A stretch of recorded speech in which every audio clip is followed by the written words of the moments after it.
mis-executing on, and it's costing them games. And I wonder if those issues will still plague them. Of course, they did 3-0 Splice, and a lot of debate was around, was that Rogue playing well, or was that Splice playing poorly?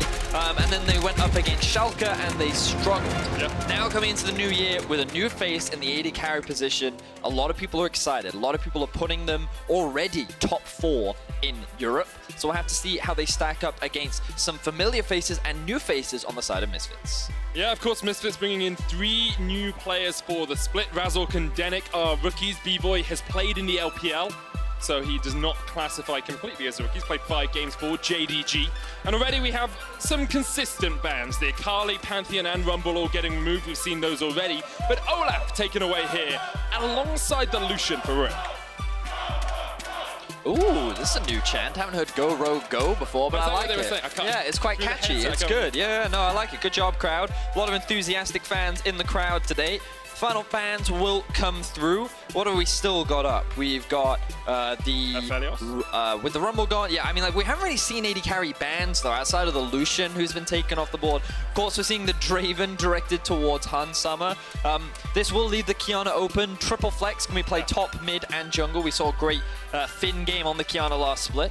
That we definitely did. His playing to Splice was part of the reason they won that series. Now Misfits, perhaps looking towards this support early on.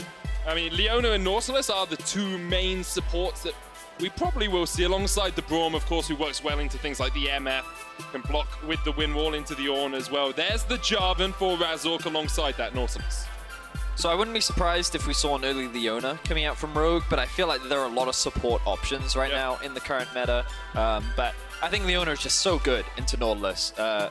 Every time you try to engage, Leona just soaks up all the damage. She can re-engage very easily onto the Nautilus. He can't stop her from jumping on top as well. So I think it would just make a lot of sense. Aphelios also hasn't been prioritized, so you can look to just grab that. You could also look to pair it up with a Braum if you wanted to. We've been seeing it a fair amount today. I think every Aphelios game has been paired with a Braum today, actually. So that may be the more standard, and it looks like that's what it's going to be. Yep, there it is, locked in straight away. Good prediction there, Bedius. Looks like Forbidden is looking towards his mid lane pool. Cassiopeia and Azir, the first 2 hovers. Both of them, Azir got buffed slightly on 10.1, I think it was a 9.24. The last patch, I'm pretty sure Azir got buffed. Yeah, 10.1. Or recently anyway, and I'm not a fan. No. I don't think he's the strongest champion. That, however, that's a champion I love. That's a shame. But Senna's still very strong. I mean, yes, of course. She's still very good, and of course, we're actually going to see a rematch of what we saw in Game 1 between G2 and Mads. The Nautilus Senna has early priority. We'll get that early push. We'll be able to trade effectively early on. But once a couple of different weapons come out for Aphelios, you can see some pretty aggressive trading. You've got to respect the ability to counter-engage with this Braum and Aphelios duo.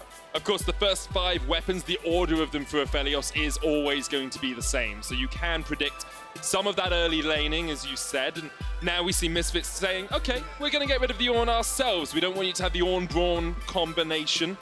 And we'll see where Rogue decide to go. Remember, of course, that Qiyana is still triple flex. Could be mid, could be top, could be jungle here for Rogue.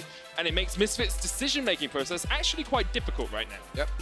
I thought about banning away junglers if you're Misfits, but as you rightly said, Qiyana could go into the jungle. I like the Jax ban from Rogue. For those unaware, Dan, very well-known Jax player. So they're just going to take that one away from him. They don't want to have to deal with it. And with the Vladimir being taken off the board from Misfits, again, showing a bit of respect towards Finn. I feel like he was someone that enjoyed that Vladimir, and of course it can be flexed between the top and mid position. So the thing about this is you're looking at the second stage of draft and you always wonder about the final counter pick, the red 5, like that final pick on the red side. With Misfits having it here, you have the 2 options. Do you go top lane or do you go mid?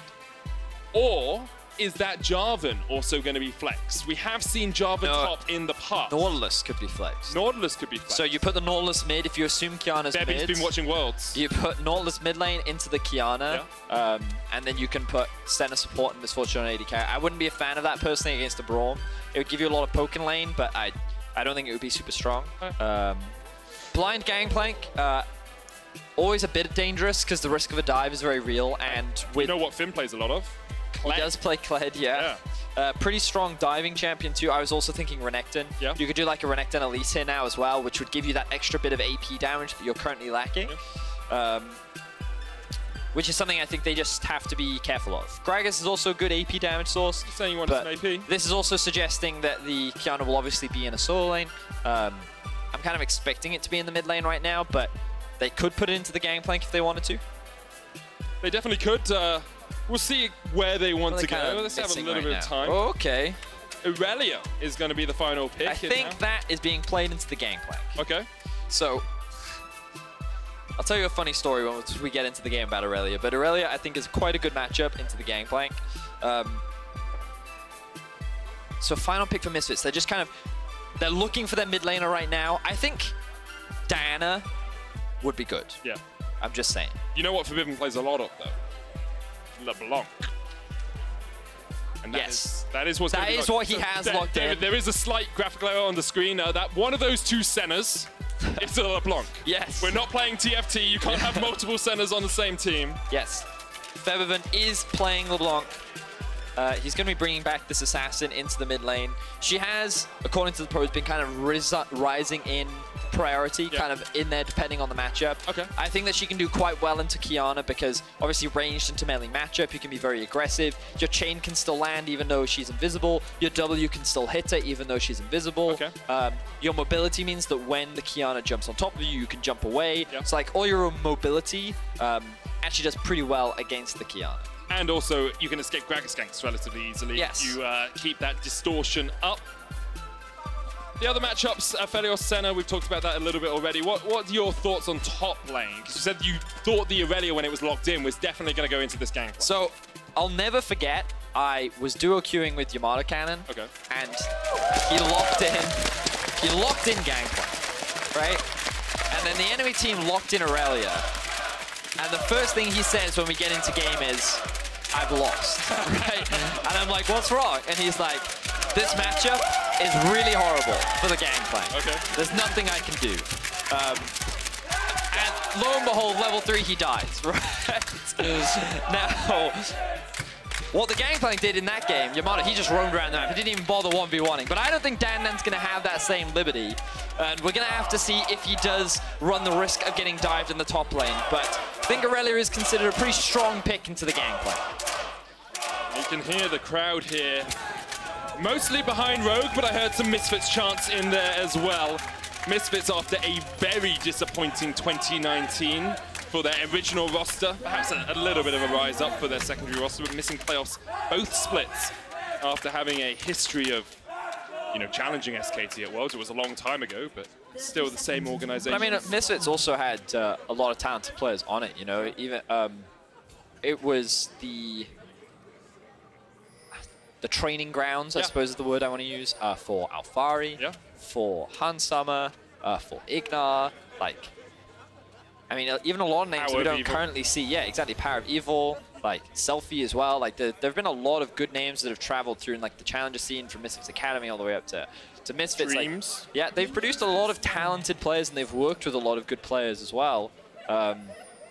And it was very surprising last year to see the results that they had, especially with the star-studded roster that they did put together. I think a lot of people are quite excited to see Febiven back on the roster. Yeah.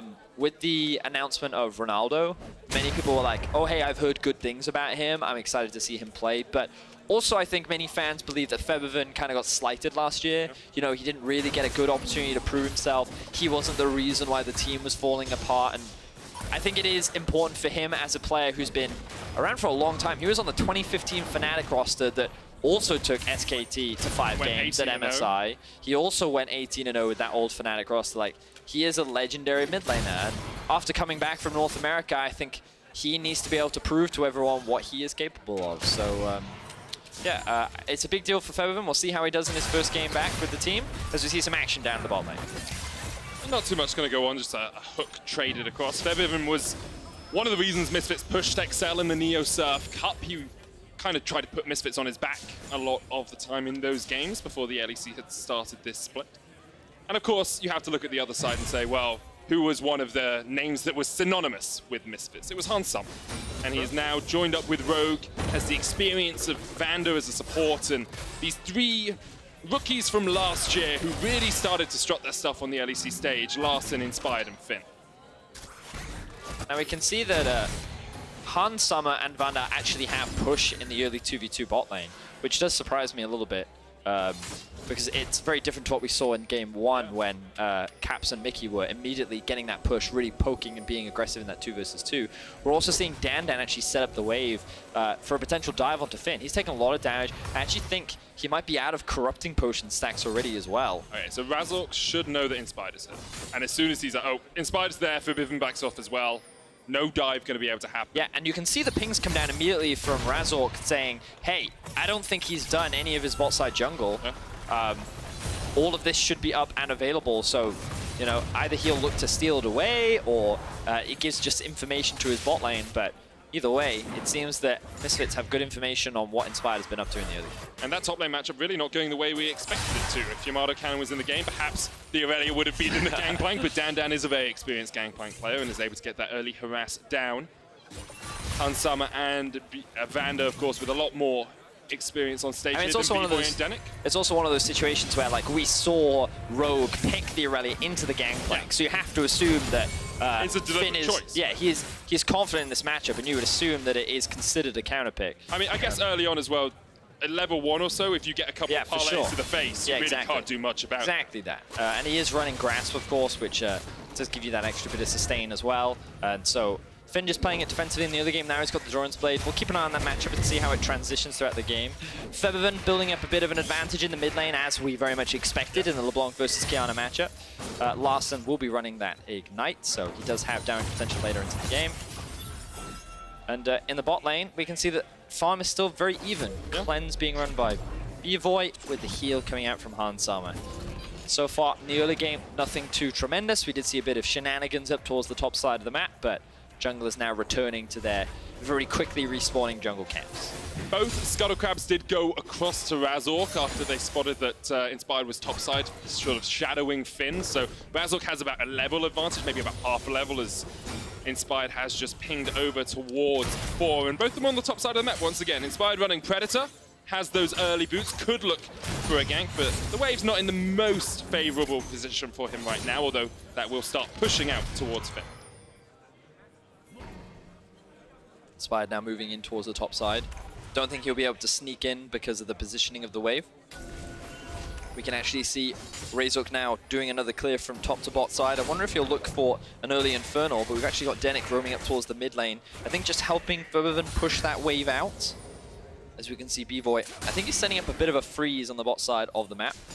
Actually, that wave is pushing against him. Yeah, that's not great. That's really bad. His support isn't there, and his wave is pushing against him, and he's already down in farm. Yeah, Hans Summer has a Caulfield's Warhammer into just a pickaxe. See the trading here by Larson. That's the reason Denick is shadowing him with Razork just around the corner as well. Vanda and Inspired here. It could be a 3v3 in the mid lane early on. Forbidden, that's the clone. It is. That was They tricked you there, didn't it, Medic? It got you. I mean, that's the whole point of a clone. So I got duped. Nico's the worst one. I don't know how many times I've been tricked by a Nico. Now, Denick is on a ward. They know he's back here. Inspired down towards the bottom side. Still managing to clear all his camps, even though it looks like he's been around his laners for a long time. You can see only his Razor Beak's about to spawn. Razork did just step forward. Look at the Concussive Blows, but that's not going to do anything. And the Curse of the Black Mist, of course. So good at keeping an AD carry safe, but also allowing Misfits to engage later on in the game, because you don't know who's standing in there with Senna. It could be Razork, it could be Forbidden, it could be Dan. It could also be Denick. Could be any. No, B-Voy is going to be in there somewhere. Yeah, you that's what you do know B-Voy is going to be there. So if he's running at you, you're probably like, okay then, let's go. There could be 4 other players in there, Vedius. You never know. You never know. The mystery of the Black Mist. Vanda now setting up.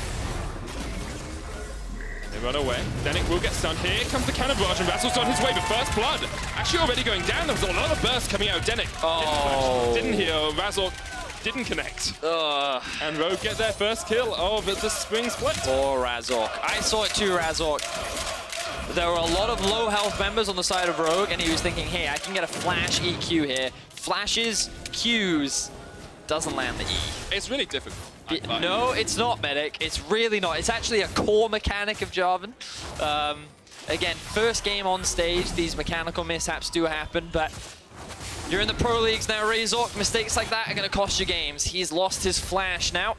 B-Boy had no mana, so he probably would have been able to follow up anyway. It means that Rogue will secure themselves first blood. And Summer did have to burn his flash for it. We'll have another look at this, because a lot more bursts came out here than I was expecting. So Denik just holds his flash. He thinks that he's safe, but then the root comes out from Hansama's Gravitum. That then sets up for Inspired to engage. And this may... Oh, here we go. Razork flashes, Qs. Oh, Hansama also flashed. So, all right, you won the mental game there, Razork. Did he forget to put down his E? Yes. I mean, okay. He just Q'd without an E. It was like watching your flash EQ. Not great.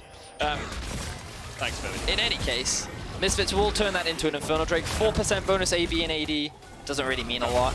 But Rifthold can mean a lot. And yes, it can. Rogue have immediately swapped Hansama up towards the top. Hansama's now 6. Rifthold should be easily secured. Razork can't safely get in the pit and try and take it away. And there we go. Inspired with his Rifthold can now look to get some of those plates. Because taking the Rifthold this early not only means you get an early infusion of gold onto one of your players, usually onto Hansama. You know, you want your Aphelios getting ahead. But it also means you can look for that second Rifthold and get even more gold later on in the game. Look at some of the goal differences. You can see small advantage in the mid lane, but top lane advantage for Finn, bot lane advantage for gold already. Rogue. 400 gold already for Hansama ahead. That's, I mean, he's a 12 farmer. I mean, it's one of the things when Hansama is being criticized. I believe a large part of it was because he was being put into a position that he's not used to, right? He is not a leader. No. He is not a communicator. He's never been the strongest at turning a team from mediocre to like the best. He's really good at pressing his buttons. Yep.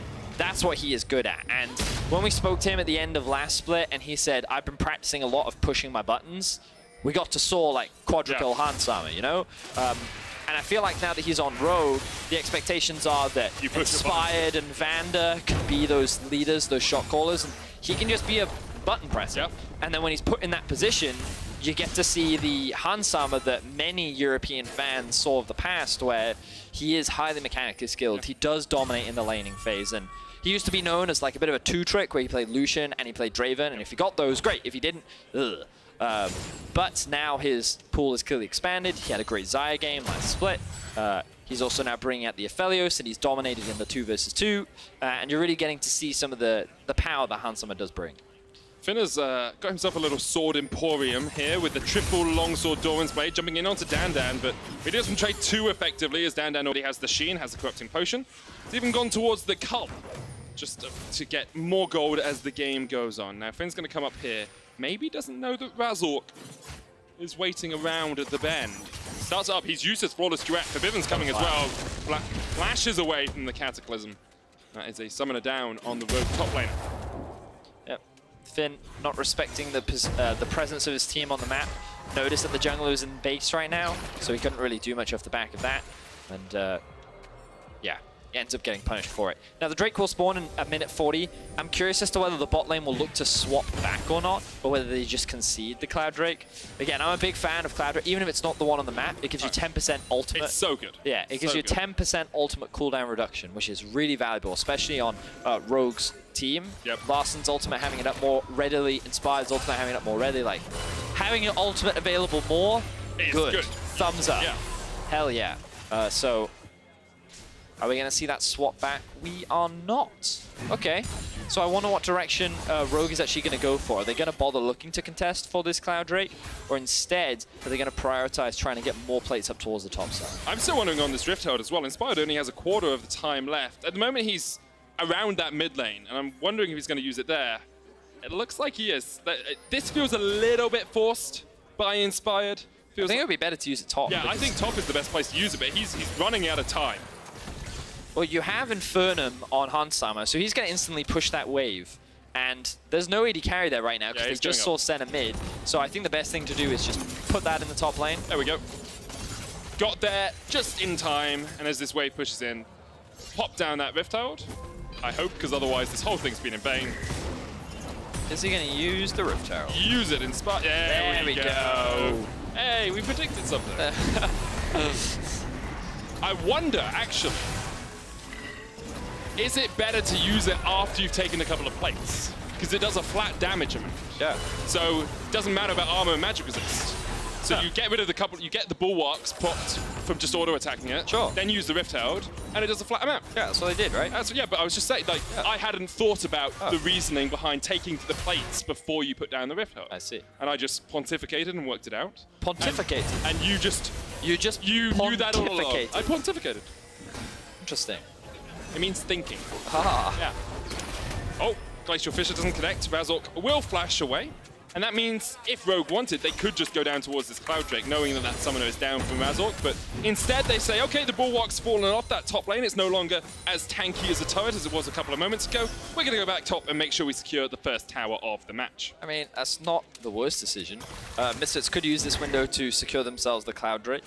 That's what they're going to do. Means it will be Ocean or it will be Mountain. Now, I want Ocean. Yeah, so do I. Because Ocean, that...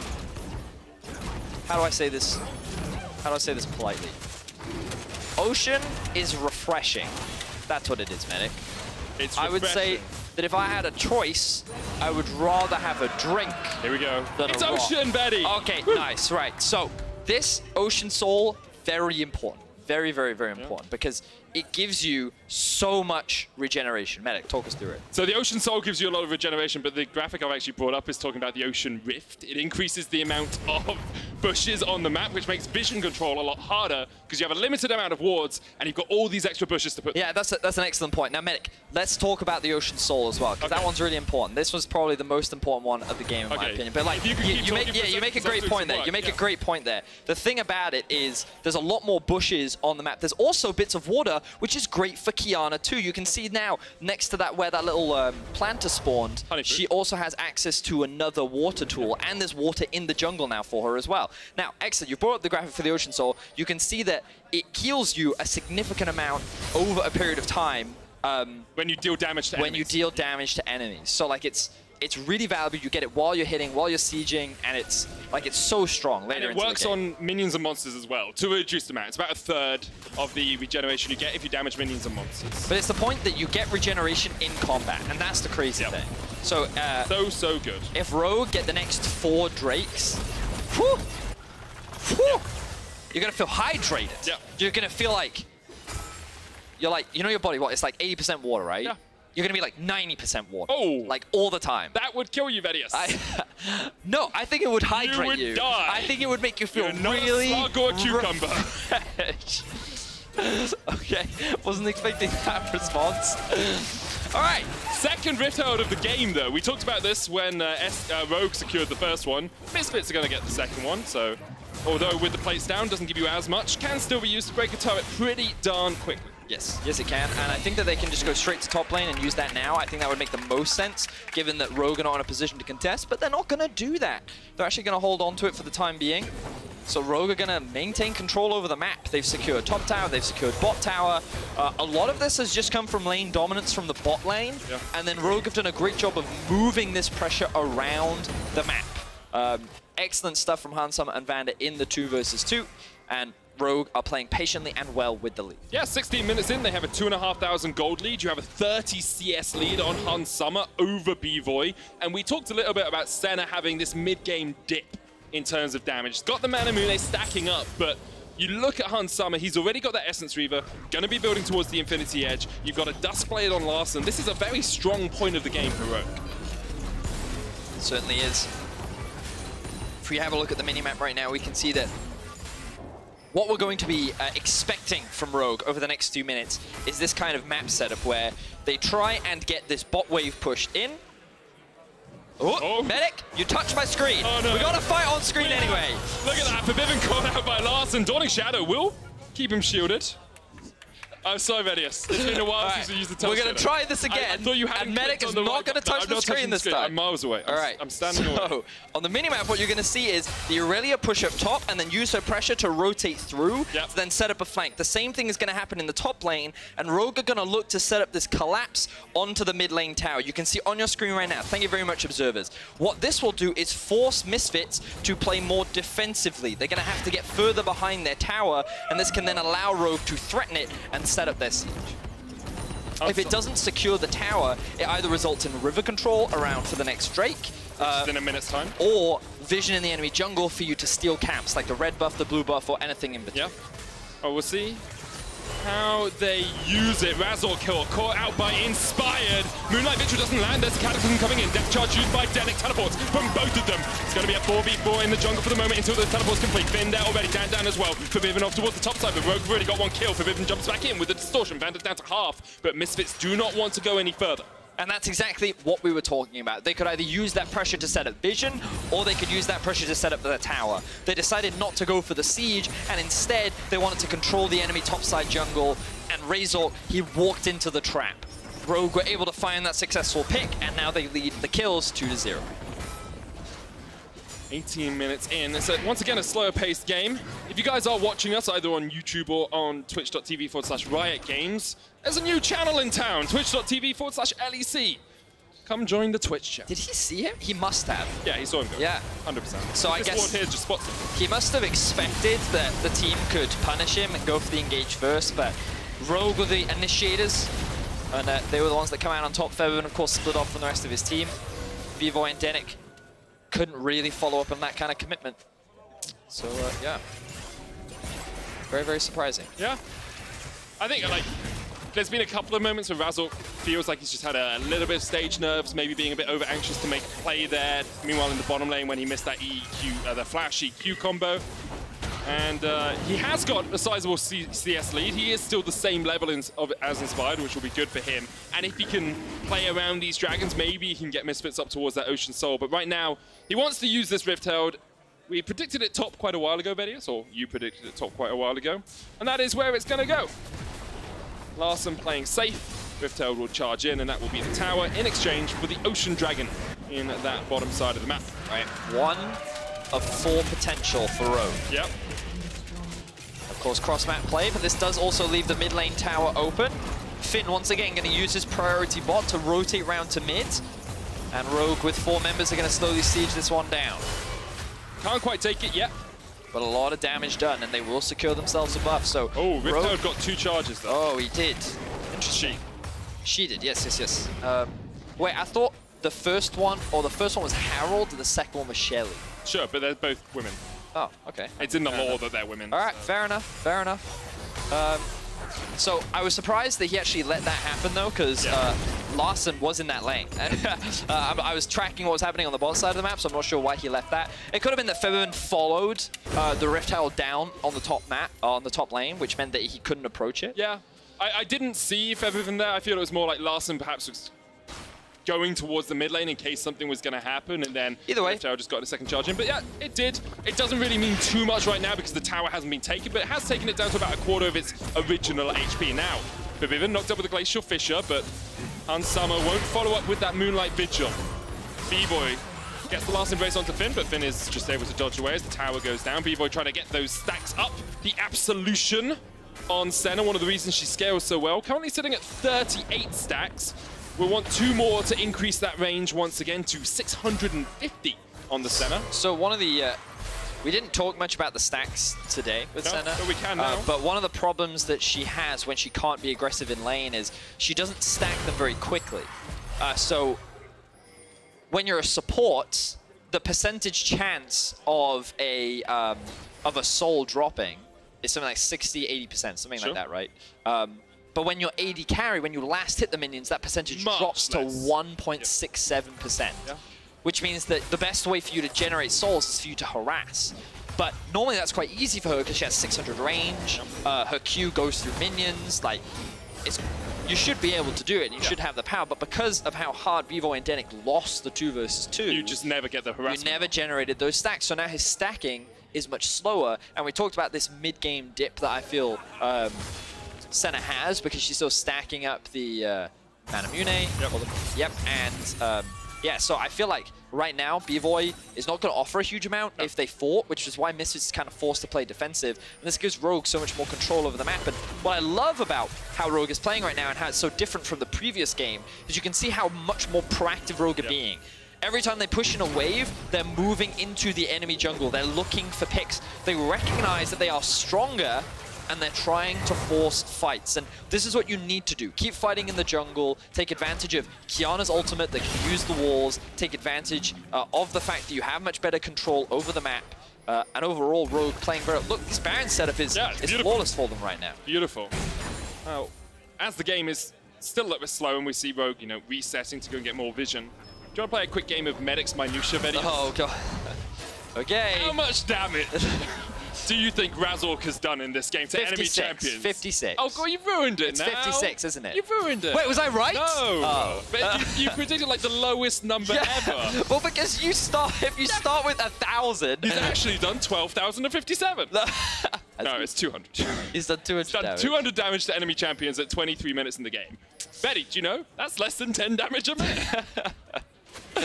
Yes, I can see that. Thanks. Well, Razork definitely has not had the strongest first game of the split, but there's still an opportunity for him to redeem himself. Only a 3k gold deficit, not the end of the world. Thank you, observers, for toggling that, and you can see how much of a deficit Misfits is in when it comes to the vision control. Rogue are strangling them right now, and they're looking for a pick. Didn't realize it was going to happen, and Supreme Despair Talent locks him up, but he does manage to flash away just before Larssen can get those final auto attacks in to take him down. But that's all they need in order to clear out all this additional vision that Misfits had put down. The question is, will they start off the Baron? Yes. Yes, they will. But look, Dandan, Razork, they just walk through their jungle. They don't care. They're utilizing their numbers to walk into the Baron pit. This is going to force Rogue to stop, but can Rogue find a fight? Larssen still has the flank position, doesn't have the ult, but could look for it. Finn going in with the Vanguard's edge. Razork flashes away. Finn chases him down. Dennett going forward. Here comes the damage. Beaver on the back line. And Summer doing the same. Razork is already down, but here comes Forbidden. And Finn will fall as well. 1-for-1 trade in the jungle of Misfits. And both teams decide to back away. So execution was a little bit off there for Rogue. They wanted to try and utilize the damage they did to Featherburn in order to rush down the Baron, but they left a large area of the jungle completely exposed, so Misfits, there was no fear. They could just walk straight up to the Baron and then look to walk away. Rogue tried to force a fight into that narrow choke point, but actually a very good job and ultimate stopped the rest of Rogue being able to find a successful follow-up, meaning it ends up only being a 1-for-1. Rogue looking for their second Ocean Dragon. Forbidden is going to spot them out, but already the Dragon's gone. And that means Rogue are now generating 5% of their missing health every 5 seconds. Only keep stacking up from here. You no longer get mana just from an Ocean Dragon itself. You only get that from the soul. But all that extra regen is definitely going to help out when you have these back and forth trades. So you can see they're trying to utilize Aphelios' quick Baron taking power, but immediately they have to disengage, and the collapse comes in from Rogue. Featherburn, of course, is not here yet, but then Larssen comes in, the flash ultimate from Finn, and then you hit. We'll see the... actually just see Dennett acts as a body block, and hit. This ultimate from Razork makes it very difficult for any further follow-up to come out from the rest of Rogue, meaning that Misfits can just use this choke point to take advantage of the range of B-Boy, and then Featherburn to come in for that pick at the end. Let's have a look at exactly where we are in terms of items as well, Reddy. So that 3,000 gold lead has stayed there or thereabouts for the last few minutes for Rogue. You've got Infinity Edge and Essence Reaver on Hans Summer. The Mura mana fully stacked up on B-Boy now. He's got the Dustblade as well. That means he is starting to come out of that dip of damage in the mid-game. You have only got one item on Forbidden. He's finished his Luden's Echo, but look towards that top lane. Dan, Essence Reaver, and the Trinity Force complete. That Gangplank has huge zone control in fights and will be outputting a lot of damage if he can get those kegs off. I agree with you, Medic. But again, it's Rogue who is setting up control over the map. They once again push in mids. They have pushed top as well. And it's just going to suffocate Misfits out of the jungle. They need Finn to regroup with the team. He does have his teleport up. Here we go. Featherburn dead. He's dead. There's no way you get away from that. Larssen, beautifully done. Yeah, Larssen, very well played. We've been seeing him kind of out-trade Featherburn pretty much every time they come out of the laning phase, and this time he was finally able to find a kill. Good stuff there from Larssen. And Featherburn falling to the wayside, not finding much success with this LeBlanc pick as the Baron started off. Once again, Larssen just acting as a bodyguard. The Cannon Barrage will stop Rogue in their tracks for the time being. But Larssen knows that they have a lot of vision control up here, so he can use these extra bushes to gain control.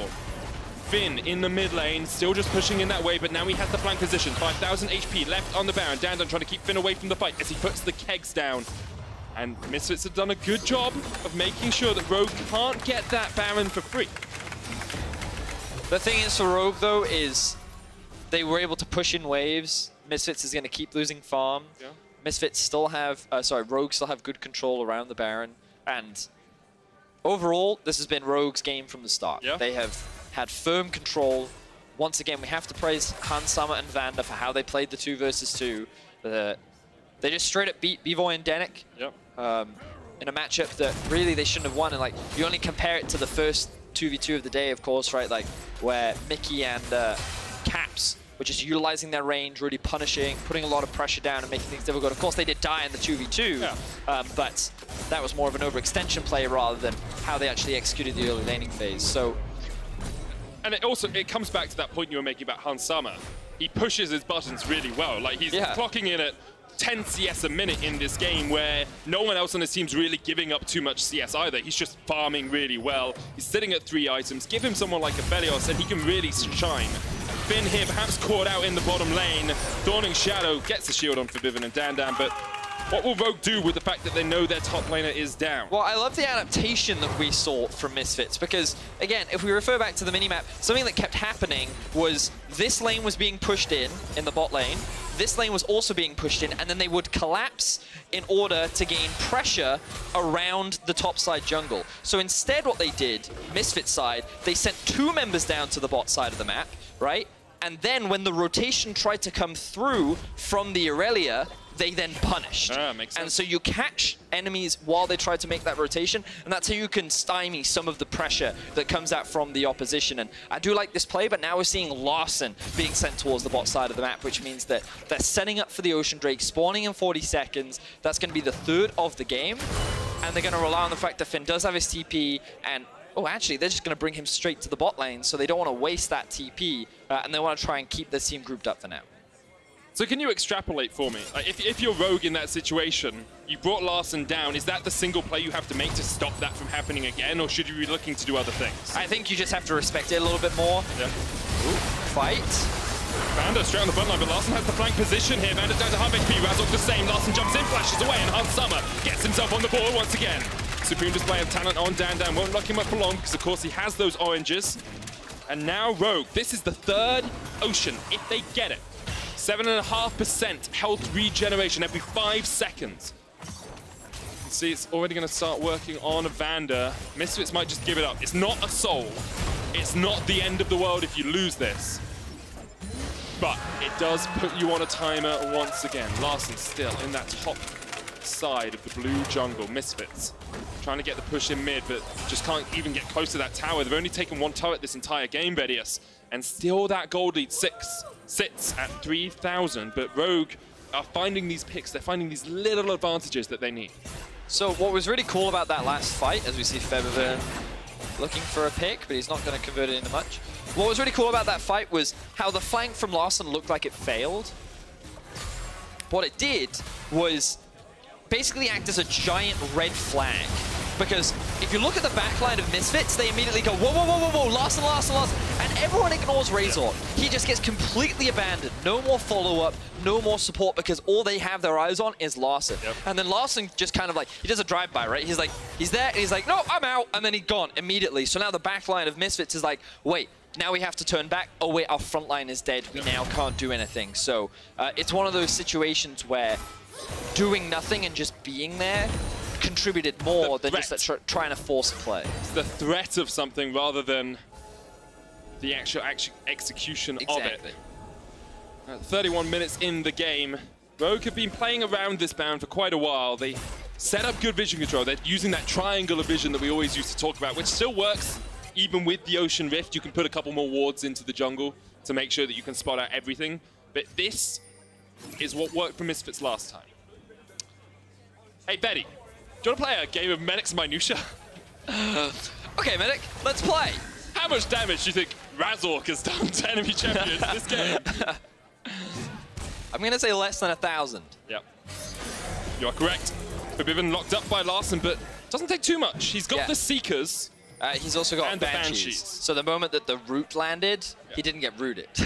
So you need that initial damage before you can actually get a kill. I mean, is this a worry for Rogue? We talked about how in Pick a Man they picked the Gragas to get a little bit of AP while the fight does go on here. Denick catching out Vander. Forbidden jumping in. They can't quite kill Vander. The Dawning Shadow not enough, but Vander has to flash away. Razzle on the front line. Still so tanky. Able to get one, and here comes the cannon barrage. Forbidden jumping onto Hansama. Hansama with a long range crescendo, but he is shut down. A gun to the face from Dandan will take out the former Misfits player. And now Misfits are the ones on the front foot. Yes, Medic, I think Misfits should start to get worried. The way in which they were setting up for this Baron was a little bit greedy. They've been managing their sideways very well, but Rogue made a big mistake there. We saw panic come out from Vander in that last team fight. The flash was not good. He missed his cue, and now it is Misfits starting up the Baron. Oh, Febby!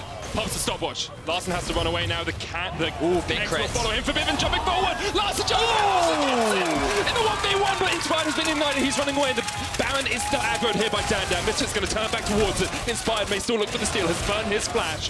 Been there on the front line. Has the Vanguard's edge available if he wants to go in. Here comes Larson as well. Supreme display of talent. Lands on one, but the heal up with the piercing darkness. Finn jumping in. Oh, the Baron goes down. It's Razzle who gets it. Denik and B-Boy will get out. Dandan will go down, but that's 2 Barons over to Misfits. Wow, and suddenly this game has opened up a little bit as Misfits secure themselves the first Baron of the game. Very close stuff there, but massive props to Larson. He played that so well. He's been having a great Qiyana game so far in this game, but now Misfits can use this Baron to buy some time. Let's have a look back at this initial fight. You can see that Vander and Hansama, they think they're safe, but Larson Inspired not in a good position. Finn is basing. He gets chunked down, then look, he flashes basically on the spot. He misses his Q, which could have helped Hansama in this final engage, and then Hansama throws out his ultimate, with which Featherman uses an opportunity to flash on top of his face and chunk him out. Then, of course, Misfits, they go up towards the Baron. They look to start things off. Featherman just wants to get a bit of health back. He does not expect the Qiyana to arrive, but good response here with the Zhonyas. Larson takes a huge amount of damage, and Featherman's like, I've got this, I've got this. Oh, that's so well played. He dashes out, he dashes back in, he gets the kill, and he walks away like a god. Beautiful stuff from Larson. And then we get to see back here the Baron. Like, Larson's not done yet. He still has his ultimate up. He never used it in that last fight. Just look at the damage that it does. B-Boy forced to use his cleanse. He would have died if he hadn't used it there. Great deny from Denik, keeping Inspired out of the pit. Can't get in fast enough to smite that one away, which means it does go in favor of Razork. But Misfits walk away with the Baron, as Misfits still lose a bunch of members. Ocean Dragon now spawning. Misfits have to fight for this. They definitely do. They would be one dragon away from a soul again, but look at the flanks. These last 2 games have been defined by flanking plays from mid laners, from supports. And it's Rogue who have set it up once again. Larson on the Qiyana. Denik's like, oh, I'm going to spot you out, mate. I need to find you. Larson is spotted. Still has that edge of night. Has the shield. Rogue now will use this time that Larson's drawing away Misfits to get some vision in the river. Larson jumps forward once again. Forbidden trying to chase him down. We'll get rid of that spell shield, but here we go. Ocean Dragon, 5,000 HP on it. Misfits, you gotta fight, you gotta go for it, because otherwise you're giving up the Ocean Soul, and that healing will be instrumental in the next fight. Here comes the death charge. Glacier Fisher used as well. Inspired jumping forward up towards the top side. B-Boy caught out by Larson down towards the middle. Dandan is already done, and Denik is having to run away. Razork trying to escape as well, and this will be the Ocean Soul going over to Rogue. Regen for days for Rogue, and while the flank did not work out for Larson this time, he still contributed to the fight. Jumping on top of B-Boy, forcing him out, separating the squad of Misfits. You can see this Baron buff is doing nothing for them, as Rogue, still with 5 members, a mid lane wave, they're looking to break into the base of Misfits. And that regeneration on Hansama, on Larson, is going to be catastrophic for Misfits to try and fight. You can see the Baron power play, they lost 2,000 gold during that play. Now the inhibitor the target. For some reason Razork's down towards the bottom lane, but it would have been a 4v5 anyway. The inhibitor will fall. Rogue crack open the base of Misfits. And next on the menu has to be one of those outer turrets in the side lane. I was going to say Baron, but it's still 2.5 minutes away. Yeah, but I think that will be primarily the next focus. They're going to steal away some jungle camps, but they need to reset. They've got to spend the gold. Let's have a look back at this fight. Of course, this is towards the very start of it. Denik is the primary focus. Hansama backs away, and you can see immediately onto the backline. Good stopwatch there from B-Boy, but Razor gets chunked out. Featherman not really doing anything in the fight. He's trying to get onto Larson, who's just running away, utilizing the ability of the Qiyana to perfection. while DanDan is left in the pit trying to just secure that Ocean Drake so that Rogue don't get the soul, but it was not enough. Misfits now 4.5k gold deficit. Yep. Rogue have the rest up the Baron, spawning in 2 minutes. And we've had one sort of really chaotic game today, Vedius, and 2 games that have been much slower, much more like this. It feels like teams are less willing to take those explosive fights a lot of the time. There are still fights in this, but a lot of the time it's been, oh, you know, we'll make a pick here, we'll push you back here, and you give up the ground, rather than we get all of this action and all of the kills that we had in game 1. I feel like it's a symptom of like having more tanks in the game. Okay. There's more frontline, which means that fighting, to me, almost becomes harder. Fewer people die. Sure. Whereas last year, we had like very squishy comps overall. You know, you'd have squishy jungler, carry top laner, like squishy supports. Yeah, like Rakans. Rakans, exactly, you know? And so, as a result, I felt like that in fights, way more people would die because there was, on average, more damage, and there was less frontline. That makes sense. But now you're seeing, like, Braums and Nautilus. Like, Nautilus has always been strong, right? But it feels to me that there's just more of a frontline. I see that. It's harder for dying, like... And also, like, I'm asking you to define a meta after 3 games, which I don't need to be doing. Like, I was just... it interested me. So yeah, but it's definitely slower. But I like, Rogue lost the Baron, which is what delayed this game. Yeah. In a perfect world, for Rogue, obviously, they would have not lost that Baron. They wouldn't have taken a bad team fight, and they would have secured it. They would have won that fight in mid lane, taken the Baron, end the game, right? But that's not how things played out. So now, this is why the game's kind of been extended. Here goes Larson, trying to get onto DanDan, knocks him back. Oh! Oh, goodbye. That wasn't fun for him at all. B-Boy's ult didn't even have time to connect. Larson's had a stellar performance. Kiana batting out the KDA. 303. 2 Infinity Edges are done for DanDan. But I don't think that's going to help him when you're just getting one shot by the Larson.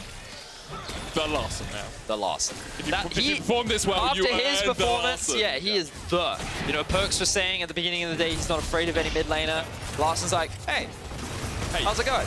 The Larson and Luca the Bazooka might fight each other at some point, but this will be the Baron for Rogue. No real way of Misfits contesting it at all. No one's near it. So that will be Baron. We'll see what Rogue can do with it, because in 2 minutes there is the Elder Dragon coming up as well. And we've seen that stolen away once already today. Go Rogue, go back to the fountain, reset, and see if you can it should just close out. It should just be simple case of split push now. Not quite split pushing, but you split and then you push. Okay. So of course, with the mid laner already exposed, with these super minions pushing down, I think they could send Kiana top because she can 2v1 at this point. I think she's way stronger than the Aurelia, so you don't need to feel like, do you need that teleport there? And if they tried to fight if Misfits tried to fight Rogue in a 5v4 on the bot side of the map, then Kiana's just going to melt through that tower because of how much attack damage. Like, she's full build. Yep. So... Whew. Hansel was critting for 1,000 damage as well. He's full build. Okay, this also works. So you push in mid and then you actually rotate up towards... So you play towards the Kiana rather than away from her. Of course, like, this makes more sense in the aspect that Finn does have the teleport available. Sure. So he's now pushing in bot lane. The super unit's going to be pushing in there. Here's the rest of Rogue pushing in top. And this is kind of like cookie cutter, what you do with the Baron. Yeah. I mean, it works, right? That's the reason that we know it's what you do with the Baron. They have an 8,000 gold lead. Going to try and open up this inhibitor tower in the top lane. Hans Summer sitting with Gravitum and Severum, so doesn't have the long range that he would like to really siege this turret, but with a cannon, Baroned up cannon minion and Larson in the mid lane, it's pretty easy to do. Now, I'll tell you the other thing. With Baron losing 30 seconds, that's also a large part of why games take slightly longer to end. I see that. Because obviously, you know, you would have 2 minutes now rather than a minute and a half, which does make a difference when it comes to sieging in this situation. So I think that's also about, we kind of need 2 Barons now unless you're really far ahead. Ooh, Moonlight Vigil there, missed from Hans Summer. More exploratory than anything. The inhibitor has respawned in the middle lane, but top lane inhibitor tower is about to go down. In the bottom lane, the inhibitor tower has fallen as well, and the base of Misfits is well and truly cracked. Like an egg on Easter, it's open. And we'll see them losing all 3 of their inhibitors. Finn's taken bot. Here comes the engage. Razzle going in, but the Inferno has been popped by Hans Summer, and Razzle really can't do too much about that at all. Aphelios claims 1. We see the damage coming down onto Finn as well, but Hansammer's still opening up. Looking for B-Boy. There's a shutdown. But it goes over to Finn, and Hansammer's flashing forward, looking for the kills. Gets Dennis, gets B-Boy, and Rogue evades them. Misfits fall apart in their base, and Rogue will open up their docket with a win here in the LEC. A dominant performance. Took a little longer than they wanted, but Rogue will go Rogue in game 1. Yeah, I think that what we got to see was very strong 2v2 performance from Hansammer. Rogue kind of being calm and calculated, similar to what we saw last split in their early game. Very methodical, great utilization of where their power was and how they moved it around the map. And then we got to see some pop-off plays from Larssen. A couple solo kills, a couple of good flanks. Like, expectations were high for this mid laner last year, and I feel like he's starting off the split very strong already. I really feel like it doesn't feel like Rogue have skipped a beat. They went from the end of last year, beating Splice, losing out in the end, not quite making it to Worlds, but this was a very strong performance from them. A couple of mistakes, but nothing too major that they'll be worried about. What's important to recognize is there were still those mistakes. Oh, yeah. And like, you got to remember that the reason why they were losing games last split was because of those small late game mistakes. Yeah. That fight against the G2, do they still lose that Baron? Yeah. You know, they secure the map, but do they lose as many people? Yeah. You know, like, and it's one of these things where, like, I don't want to start criticizing Rogue already. Obviously, it's day 1, but this is a team where expectations are kind of like they're fighting for top 4. Yeah. So you got to ask these questions, like, against a Fnatic, against a G2. Against an Origin, perhaps. Yeah, perhaps. Like, if you make these late game mistakes, how will it look against these better teams? Yeah. Obviously, these games are to come over the next few weeks. We'll have our eyes, but in terms of an initial look at Rogue, definitely very promising, looking very strong. I think the addition of Hansammer has definitely been a value add, and it's wonderful to see Larssen having the impact that he's having. Totally agree with you there, Vedius. If you want to vote for Kia Player of the Game, you can go on over to Twitter. It's at LEC. Larssen, Hansammer, or Vander are your options. So when Hansammer was on Misfits, he won all of them. Of course he did. But Larssen, he played really well this game. He did. He had a very good game. So Larssen went 5-0-4, Hansammer went 5-1-3. But Hansammer did out-farm Larssen by like 45. Yeah, but I mean, like, Larssen, I think, saved the game. So, hey, just my 2 cents. We'll have to see what the fans vote. Yep. In any case, yeah, I'm excited for this Rogue roster. I think I am as well. I think they're